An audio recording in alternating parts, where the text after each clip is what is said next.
Okay, with the creative team, Diana Shield, who is the co-writer and director, and Nate Harlan Shield. I'm assuming you guys are related, who is the producer and co-writer. Are you guys related? Married. Married. Married? Yeah. Yeah. Happily? Yeah. Yes. Yes. No. Yeah. That's one of those things where you're gonna lie no matter what. So, Of or course. if you have to lie. Yeah. Especially when someone's within arm's reach. Yeah, exactly. So tell Oh, me about 3 seconds. I saw your blog interview and you came up with the idea about when you go close to a stop sign and people kind of like don't wait the 3 seconds to go to a complete stop. You know what happened to me a couple years ago? I got pulled over. I got a ticket for not going to a Oh, complete stop by a cop. And I'm wow. like, come on, who cares about that?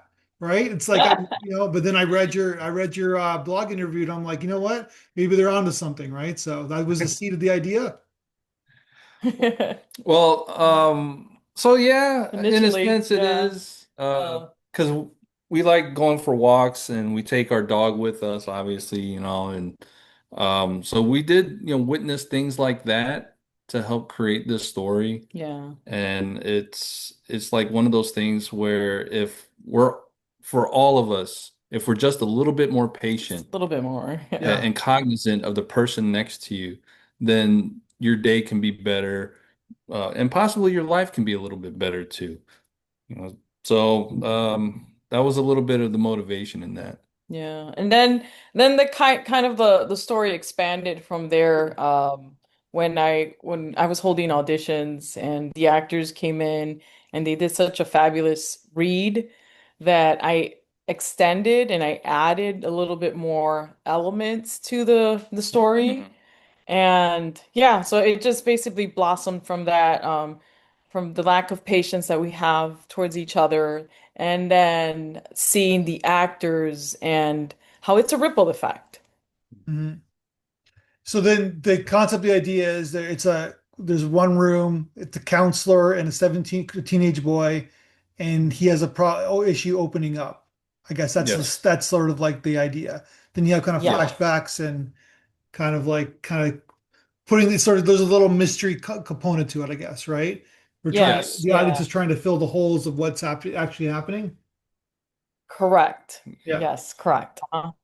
And we try to leave it not to where we're spoon feeding the audience every single thing, Mm-hmm. Yeah. because we want our viewers to, come up with something else in their head sometimes. Yeah.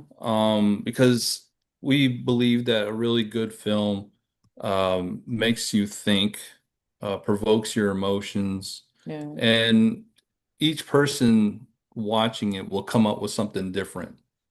And uh, we just hope that it's just something that people can watch and relate to, and then maybe think upon any, actions that they're quick to do something. Let's take 3 seconds there and just pump the brakes a little bit. Yeah. So Diana, this is your first time directing a film? Yes. Yes, it is. How was the experience? Would you do it again? Oh yeah. She is. I am. I'm doing it again already. Yeah. I love it. It's like, wow, I should have been doing this sooner. So you've had quite the so you're as per your bio, Uh-huh. you're Marine Corps, but not the Army, but you're Marine Corps veteran. You're an actor. Obviously a wife. You're a mother, right? Yes. Mhm. Yeah. And now you're a director. Yeah. A longtime actress before that. Yeah. He said that. Yeah. Yeah. Yeah. So I was acting and now behind the scenes, it's a lot of work, Mhm. but it's gratifying. It's a lot that I have to learn, so much that I have to learn, but I love it. I'm definitely in the right field. So how long were you in the Marine Corps for? I did 4 years, um, but I feel like I never got out because after the Yeah. Marine Corps, I went into like the government sector, and yeah, but I did 4 years. Is there some of your experiences in dealing with trauma or dealing with this character in your film at all? Or I'm just curious, I'm projecting that or I think maybe a little bit. There's a little bit of Arlo, I guess, the misunderstood individual. So maybe stuff that I have witnessed. So yeah, I think so, most definitely. Because where did this like why like this 17-year-old character, why the therapist's office, why this kind of how would you describe his demon, I guess? Like how would you describe that character? Like his figment of his imagination. What is that character called? Yeah, so ultimately, I guess it's are people born this way or are people made this way? Yeah. And I think that's the concept that I'm trying to figure out. Okay. Um, like, is this individual, he's 17. Is this an individual? And it's so sad because we encounter so many people like this in our daily lives, especially living in Chicago, There's so many young, misunderstood kids, and most of them they just don't want to talk. Hmm. And they just live inside their heads. Um, Especially now with devices yeah. being on phones all the time. And I mean, for me, some of it comes from people that I know. And I think Harlan was the one who like really started writing the character, and I Hmm. kind of just expanded on it. Gotcha. So Harlan, what about you? What's your experiences with kind of a character like this? Uh, so writing Arlo, I I channeled a little bit of my Rebel Without a Clue teenage years where I would always get frustrated with things. And then that frustration would manifest into me, being physical, not with people, but like with inanimate objects.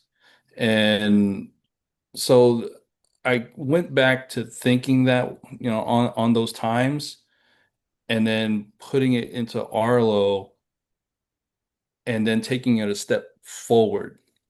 And then on top of that, I do read a lot of news articles and stuff like that. And there's always something that's not front page news. It's buried deep down in another page or whatever, where someone like road rage or someone Oh, said something to someone and then tragically someone died out of it. yeah. So it's almost like a blend between a personal experience kind of thing for me and then things that happen in real world and then pushing them together to create Arlo in that scenario. Why did he do it? Is he like what Diana's saying? Was he born this way? Did society make him this way? And it's just these are questions that need to be answered, and um, I just hope for the best when it came writing Arlo. Gotcha. All right, let's talk about the film itself. The way you set it up, it's an interesting office. It's dark, of course, but there's always boundaries in the way between the counselor and Arlo, right? So Hmm. even the way you kind of open in the film, where like she's at her desk and it's like her desk is busy, and there's like Hmm. files and there's like junk or whatever you call it, and Yeah. it's like Yeah. everything's kind of distant. It's always like this boundary that's away where you Yeah. don't, and then even through the film where you don't have her like sitting beside him or like Hmm. comforting him, right? She's always at a distance from him. That's Yes. Yeah. I'm Yes. assuming that's a conscious decision the way you guys framed it. Yes, it is. Yeah. Yeah. A little bit goes once again thinking back a few years ago. I worked as contract security for Department of Justice in Washington, D.C. And they had me in one of the buildings that had all the immigration review for people seeking asylum. Okay. And they did not have enough judges to review all these cases. So when I would walk by these offices, I could see mountains Yeah. of, files, Yeah. and you would see one person behind that desk, and it's like this never-ending avalanche of things. Yeah. And I would always think like, how is it emotionally for a person to sit there and have to look through all these cases and figure out, all right, this one gets to stay and that one doesn't get to stay. And then sometimes I walk by an office and then there's no one in there, but still those files remain. Yeah. And I took that and wrote it into the story to make it feel like that happens to counselors, Yeah. people that work with in the juvenile system, Mhm. and they're overworked, and now they're at the point where like it's just another case on my desk and I've got no time to just hold their hands through this whole process. So it Yeah. kind of manifested that way. Yeah. Yeah, we wanted to represent like this. She's young, she was hopeful, but Mhm. then all of a sudden she's in the thick of it. Yeah. Yeah. And now she's just like, oh no, Yeah. it's just too much. It's too much. Yeah. It happens to people all the time, right? Like it's Yes. this, you start this crusading idealistic kind of journey in life, and then life just kicks you and goes, no, that's not what life's life about. Life's Yeah. Yeah. about, yeah, life's about the paperwork and having to sit through 100 files in less than an hour.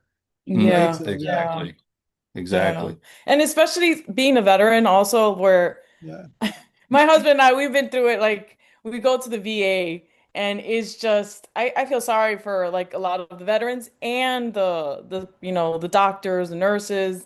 yeah, It's just, people are overwhelmed and it's hard. It's so hard. So it's like I was trying to tackle a lot, yeah. especially mental issues, it's just yeah, it's so complicated and hard. Harlan, are you a veteran as well? 8 years in the Marines. Yeah. Yeah, So that's where we met. That's where we that's where you met. met. Oh, okay, great. That's amazing. I I've been fortunate enough to talk to many of veterans who made films in the last couple of years. And why do you think that is? Why do you think there's so many veterans who are getting into film and making films? Like I'm talking about the dozens. That's Hmm. that's that's amazing. I think it's therapeutic. Yes. Um, it's a way for them to like we just recently saw Warfare, who is also done by a veteran, Mm, and I think Amazing film. yeah, it's a really amazing film that I just think it helps the veteran process Mhm. a lot of the things that they experience while in service. Telling a story is very powerful. So yeah, I think that's one of the reasons why. yeah. And you have a point of view, right? So Mhm. Yeah. I've also heard the answer too that more than a couple times where they like the structure. It's like making a film's like is like being in the army. It kind of is. Yeah, we talk about that a Talk lot. about Yeah. that. It is. It's so much structure and I think I miss that, deep down inside. Although I am an artist, it Yeah. is about the structure. I love that. Yeah. Yeah. And there's a hierarchy and yeah. Yeah, Hmm. yeah, Chain most of definitely. command. Yeah. Yeah, Yeah. yeah, Yeah. exactly. Yeah. So okay, so tell me about the two actors. They were fantastic. And I know there's more than one, but the two main actors, where did you Yeah. find them? So luckily, I found them. So I was going to DePaul. I still am. I'm a student at DePaul, and I put out an audition through Backstage. But I found them because I attended a showcase. I reached out to these two actors, and wow, I was like Mark, the guy who Mhm. played Arlo. He was amazing from the beginning, Yeah. and then Yeah. Kelly also. And that film I think is her first one for Kelly. Oh, well, So. wow. Yeah. Yeah. I Because think she was doing both of theater. them. She was Yeah. doing theater before Okay. that. Yeah. Yeah. Yeah. Because Arlo obviously has a range, right? Like he's Yes. he's Yeah. got the arc, and not that she doesn't either, right? But like you guys put like blood on his face, and like he's got to break down. He's got to like how many days did you guys shoot this scene? 3 days. Well, Okay. well, the scene for the blood or the whole entire No, I'm just thing? his scene in the room, like kind of doing Everything, those yeah. scenes. Yeah. Yeah. 3 days, Yeah, three three days. days, yeah. Yeah. Was he okay at the end? Like, 'cause he's He, really yeah, got to I get his. know. I check in with him every now and then. He really liked working with us. Yeah, I appreciate what he went through. I was there. I made Yeah. sure I hugged because I know being an actor, it's Yeah. like I know what it is to go to that place. Thank you for asking. Yeah, I was concerned. I was like, oh my God, Mark, are you okay? But he's good. And then I hope you don't mind me talking about the ending. It's the ending's got almost kind of like has like a security camera point of view Hmm. of Yes. of like him going away, right? Like him like this is not a happy ending. Let's just put it that way. Yeah, No. no, no, No, it's not. no. Um, yeah, it's just Like this isn't we Goodwill Hunting and he's like making him a better person. Like this is Yeah, correct. correct. I mean, Good Will Exactly. Hunting's a very good movie, yeah, There we go. but I'm like, we're talking about a 17-year-old that decided to beat somebody with a bat yeah. to death, and it's like, does he open up to this person? Is it all rainbows and puppies at the end? And it's like, no, he's still dealing with his inner demons. He's still, in custody of the detention facility. And we get to see that at the end that he's not there, basically. Yeah. Truth be told, I think I cried every time as he was being taken away because it's sad, and it hit me right here. Mark was doing such a great job that I wanted to go out and reach to him and hug him, and it's a sad reality. Yeah, well, but this is I think that's the point of the film though, right? Like this is what happens. Like there's nuance to this character and like he's not all bad and like and there's reasons why, as you said, alluded at the beginning, it's like I don't think people are born, you know. I think Yeah. there's people have certain selfish streaks and like narcissistic behaviors. They might be born with that, subjectively speaking, but Yeah. generally Yeah. speaking, there's there's a cause and effect, I guess, right? To make Yeah. people Yeah. who And they Yeah. are. Yeah. and some people are more susceptible to Sure. certain things. Yeah. We have strong people, we have people that aren't as strong, Yeah. and where does Arlo fit into this kind of thing? Yeah. Um, and I don't even know it's if it's strength. I think it's just that it's just we react Differently. differently, right? Like Yeah. when yeah, someone's depressed, someone doesn't eat at all and someone eats a lot, right? Like it's just we just go in different directions, right? yeah, Yeah. yep, Yeah. Yeah. exactly. Exactly. Yeah. So yeah, it's really like it said, like you're that's the point of the film is that he's lost. Like he like I don't Mhm. think this person's gonna have a very good life. Let's put it that way.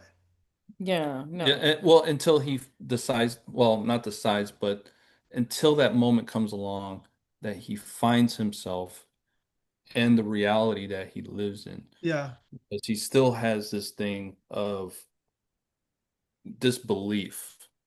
Like he doesn't want to look at the guy that he beat to death. He has a dismissive look to his friend that he shoved down the stairs. Like none of this is my fault. Or I'm kind of the victim here, kind of mentality. And Yeah. until Arlo sees it for what it is, then he'll always be stuck in that scenario. Yeah. So tell me about the post-production because I really the sound design's solid. It's got a nice edit to it. Um, like how did you kind of like putting it all together? I think you Brady was your cinematographer, but he was also your editor as well. Yeah, wow, what a talented, Amazing editor. amazing individual. He's very talented, very young. I'm working with a lot of like young people and I'm very happy. I'm grateful. I met him in class. Um, we worked with him, like he was fast. He edited the movie like in 2 days. Yeah, it was Back and forth, we went with him, like this is what we want. hmm After he was done, he sent it to Lucy, which is our sound Lucy design. Moore. And then we had She's amazing too with yeah, sound. yeah. Incredible work. I had a discussion with her of what I was looking for in the office. the lack of sound in some spots. Mhm. And then I worked with Alex McDowell, who did the score, and he came up with some really good score. Mhm. We changed a song to The Cure, The Forest. Yeah. Yeah, Yeah. at the last part, so he did that himself. But yeah, yeah, no, like I was really impressed working with these young individuals. They definitely did their job, like what I wanted, and it like when we saw it, we're like, yep, this is exactly it. This is what we want, you know. That's amazing. And so now you got a film, right? Yeah. You got your first Yes. Yeah. film. Yeah. Yeah. And you're working on another one? Yeah, I'm working. We're in So post-production on our second. yeah, Oh, so so you I'm in already shot post. it. Okay. Yeah, Yeah. yeah, yeah. I'm in Yeah. post-production. This one I'm really excited about. It's Armenia. It's about female veteran issues. It's been ruminating in my head. And then now I'm working on Tuesday, Tuesday we're and gonna be Wednesday, we shooting. have another project that we're shooting. Okay, so you Yeah. guys are on your way. Yes, Yeah. yeah. Yep. You're going to work Well, together as a team or go your separate ways or what's the plan? Well, we're with the same people. My DP is Brady Collins again. And yeah, I like that Yeah. working with the same people. So yeah. and we're trying to build our own production company, Galactic Okay. Butterfly Films. Yeah, that's right. So, Diana and I, we're trying to build this thing, create it, build it up, and we found a good core of people to keep working with, and they enjoy, being on our productions. So, as long as we can keep this thing rolling, we'll keep churning them out. Yeah. So you guys met in Japan, right? Yes. Mm-hmm. And then you have a daughter. Yes. Yes. Mm-hmm. Yep. Do I ask how how old is your daughter? 21. Oh, She's wow. Come 21. Yeah. on. I thought you guys were 21. Yes, ma'am. Forever 27. Yeah. Yeah, 21. Yeah. That's amazing. Yep. Yeah. Yeah, it's amazing. We see her still kind of as that, Stay young, yeah. little kid, but she's not a little kid anymore. It's She's like a No. grown woman. And does she like, what does she think about you guys making films? she She likes likes it. it, Yeah. yeah. She's going to be a PA on our one that we're going to be shooting on Tuesday. Oh, wow. Yeah. I think she has the artistic side, but she doesn't want to channel, like, I don't know what it is. Maybe someone talked to her, but I think she saw what it was like for me being an actor, that she's like, no, I don't want to do it. So I don't want to force it on her, you know? Yeah, it's like up and down, right? Rejection. Yeah. Yeah. Yeah. Yeah. Yeah. Yeah. Yeah. Yeah. Yeah, but she likes what we're doing. I mean, she sees Yeah. our films. Yeah. We show her, some of the behind the scene, footage, and you know, she enjoys it. Yeah. Very much. So before we leave you, we always ask people in the blog interview what movie they've seen the most times in their life. Diana, you did the interview. I'll ask you, Harlan, in a second, but do you remember what you said? What Yeah. film? What? My My cousin cousin Vinny. Vinny. Okay. That's Every a, time it comes on, I'm watching that oh, bad boy. is that your same answer too? Yeah, Yeah. my cousin Vinny, all the Okay. time. All the The time. most quotable movie I'll ever know. Well, as an Italian, I got a special kick out of that movie because I Pesci, like right from Goodfellas to My Cousin Vinny's, and know, he it's played that crazy. comedy chops. It still works. I It does. It know. does It work. holds up today, 32 years later. Yes. Yes, I know. I grew up with those movies. Yeah. Yeah, what's a you? What's the what? Did you say a you? It is funny. My wife was talking about wanting to watch that film again. Oh, Um, really? on one of our date nights. Yeah. She goes, I want to watch My Cousin Vinny. I haven't seen it in a while. It was so funny. So we should watch it. Yes, you should definitely watch it. Yeah. I think Marissa if I Tomei won an Oscar for that, right? Yeah, yeah, yes, Yeah. she yeah. did. Yeah, Yeah. I used to look up to her. I was like, not biological. I Oh think my if I God. had to choose a different movie, if I couldn't choose the same movie, Yeah, Yeah. yeah. it'd probably be Singing in the Rain. Okay. Yep. Yeah. I've watched that one a lot too. From silent film to talkies, musical about, yeah. Yeah, exactly. Yeah. The Yeah. that whole process of when that switch over and how to put the mic in, this lady's dress and stuff. It was crazy. People's voices mattered, right? So yeah. Yeah, Yes. exactly. But those guys are fucking, pardon my French, fantastic dancers, right? Oh my Amazing God, dancers. amazing. Yeah. Amazing Yeah, dancers. it's amazing. Well, I want to see your guys' next film then. Congratulations on being in post-production. So look at this. This is what you're doing. You're distributing your film now. We're talking about that, right? Hmm. Yeah. You're going to film in Hmm. post-production, and now you're going into production on Tuesday. So Yes. you're Yes. real. That's what real filmmakers do. You're doing the three stages Yeah. Yeah. simultaneously, right? Yeah. Yes. Yeah. Promoting, Yep. finessing, and then preparing for the next film, right? So Yep. Okay. And we have we've written quite a few more Yeah. scripts that we have in our database that sit on the shelf because of lack of funding. Yeah. So So we'll get there. it's Get so there. crazy. It's like, no, yep, but it's about building your body, making your body work, and then the funding will yep, come. So yep, Yes, yep. exactly. Yeah. yeah. All right. Well, congratulations. It's a great first film, and can't wait to see what you do next. And hope to talk to you guys again soon. All Thank you right. so Thank you, much. Matthew.